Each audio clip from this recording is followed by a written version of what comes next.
I recently purchased a small lot of PCGS graded varieties. It double dies and there's an overmint mark.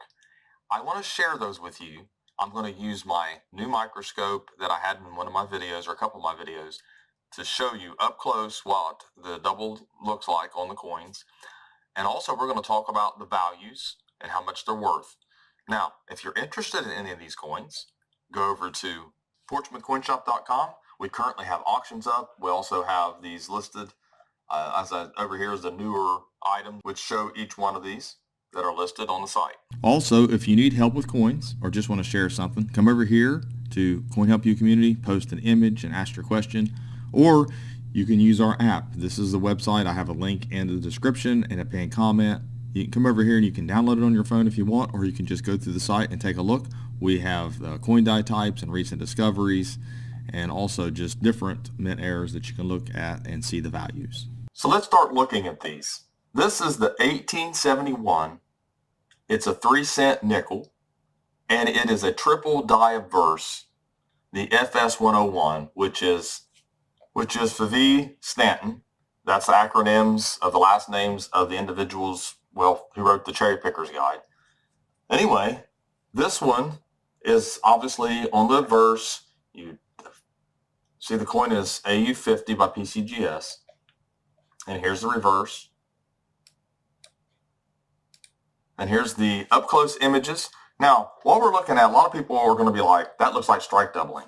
Okay, this is the difference. Yes, it's kind of flat looking, but this letter right here, the T and the E and the A are all the size they're supposed to be, with addition to the doubled.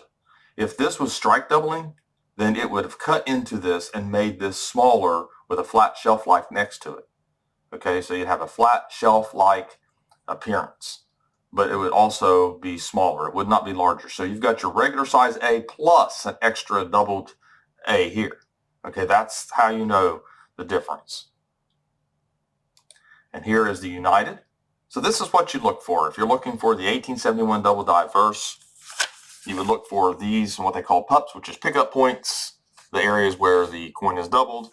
This one being an AU50, it's hard to find a value. You don't see these selling a lot, but you're looking at around $100 is what these sell for, up to $150. I've seen some sell without the double die, triple double die, even more than $100. So AU50 is just a valuable grade for a 3-cent nickel.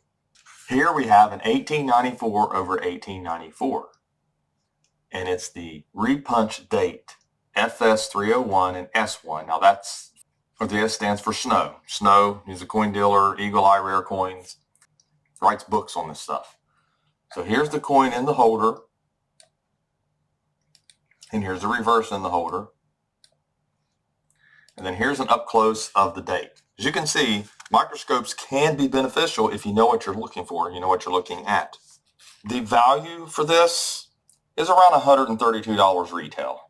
Next, we have a 1935 PCGS Fine 15 Buffalo Nickel with a double die reverse. This is the FS801. Here's what it looks like in the holder. Here's the reverse. And then here's a few up-close images. The 5 cents is what you're really looking for here. That's where you're going to see, like on the V here, the retail value for this is basically $125. They sell for a little bit less sometimes. You can see it here in the Unum as well. But with all the die deterioration and circulation, it is very hard to identify some of the doubled features on this coin. And this one was in one of my latest videos. 1942 D over horizontal D, FS501. It is AU58.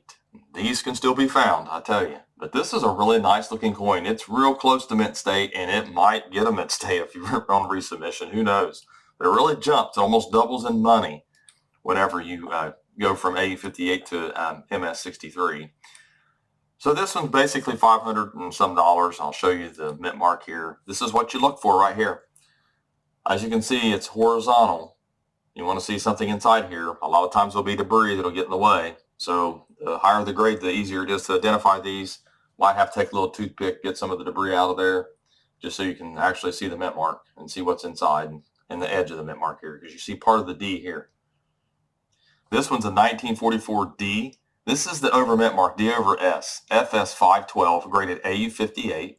This is the obverse in the holder, and this is the reverse in the holder. Hard to see the coin, I apologize for that, but that's why I do the up as far as doing the zoom here. You can see right here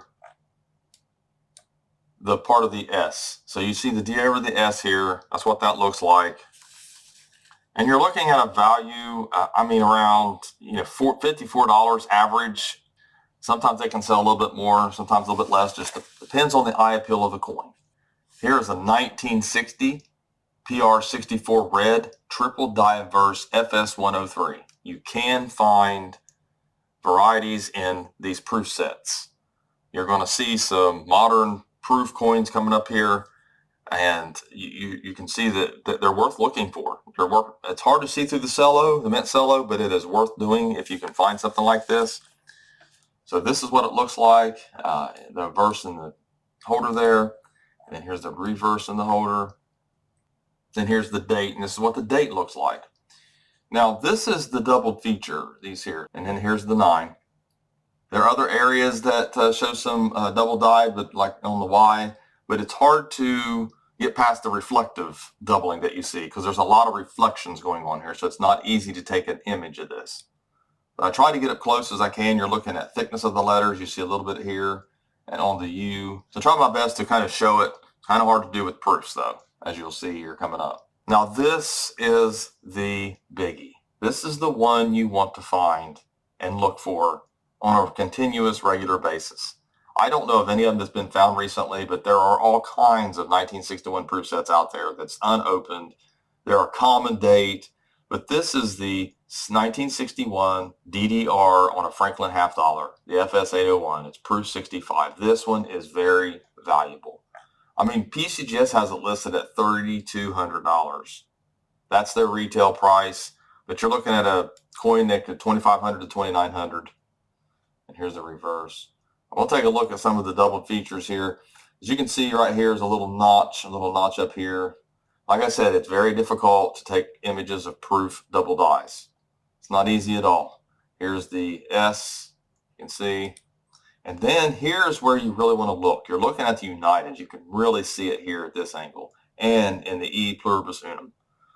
So that's what you want to look for when you're looking at it. It's kind of obvious. You flip that over, you're going to see it with the naked eye and a little bit of magnification. It's not going to take a lot. This one's a tough one because it's small. Dimes are really small. And then you add on to the proof and all the reflective qualities of a proof. This is a 1963 DDR double die reverse on a proof 66 dime. And it's FS 802. So this is what it looks like in the holder. And the reverse. Then here is up close. Now, can you see what I'm talking about? It's thicker letters, okay, because it's double die, obviously. The die was already double before it struck this coin, so it's not double struck. So you have a notch here and here and here. And then you have a little bit here. Double dies will go in one direction. That's how you know it's a double die. One indicator, but you can see it here on this one. And here's some more images, basically not as close up as that one, just to give you, an idea here. But anyways, there you have it. This one here is basically about $120, $144 in that range. It just depends like what it's sold for in the past.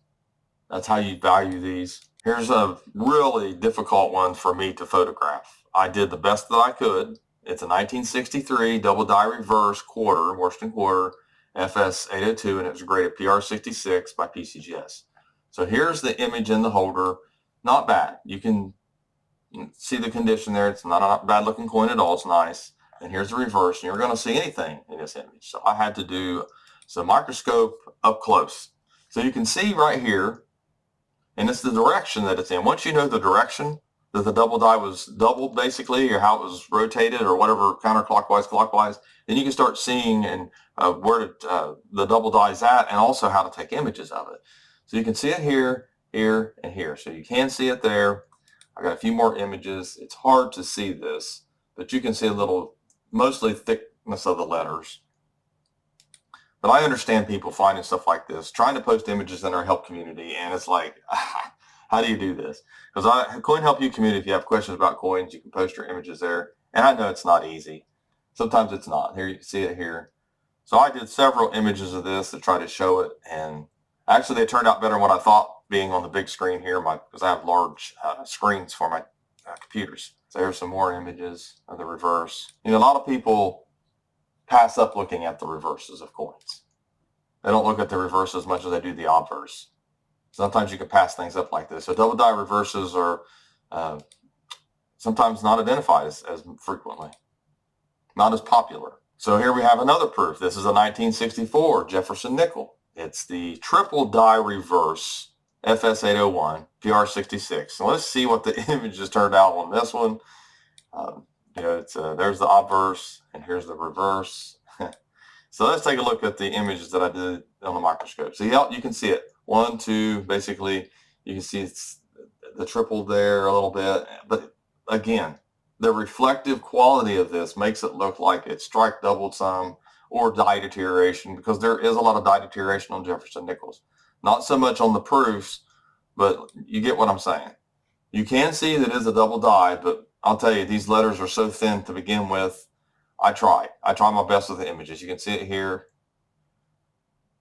Let's see if there's any. Yeah, here we go. You see it a little bit better here. You got 1, 2, 3. So you can see the procession here of the squeezes here as well. The lines you can see. Hopefully you can see this in the images.